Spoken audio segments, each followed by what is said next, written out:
Kicking a man in his 3 nuts whilst he's down. Fuck you, fucking chumpy, you evil fucking slut. Instead of fucking nursing me whilst I've got 3 nuts, you're texting other geezers and partying with your mates. No wonder I've ended up so full of fucking hates. Well, fuck it, bitch, enjoy your moment, 'cause when my balls have mended, this relationship, you 2-bit hoe, will be permanently ended. No more Southern. There were some good things about Southern Electric, like most people there smoke weed, and that every single morning Lee's team would probably feed on a great big fried breakfast that a guy below the office had been making. I'd normally have 2 sausages, mushrooms, chips and bacon. This alone was not enough, though, to not make me want to quit. I did not enjoy my time there, so started doing dodgy shit. I verified the deals myself, which I think Southern had found shady, especially when I tried to do the voice of a young lady. It took 4 months at Southern for them to not want me anymore, and because I got sacked again, those guys at Energy Shore once again banished me from working in the industry in the future. Little did they fucking know I'm like the Kama Sutra, because I've got hundreds of manoeuvres to overcome their bans.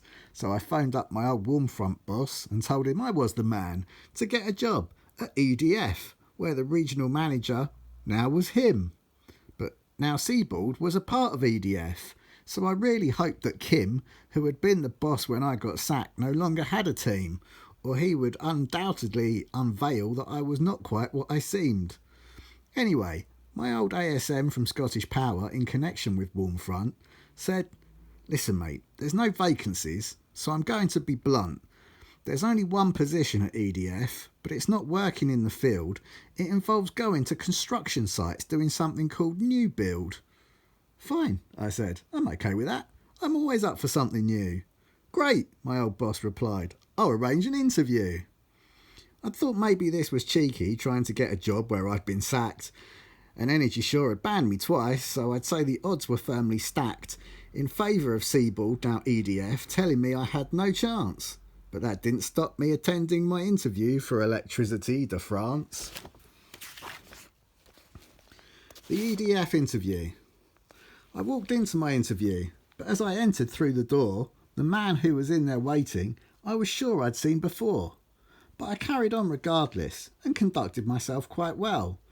Though when he mentioned my old boss Kim, I realised I had to tell this familiar looking fellow that I had held back one fact.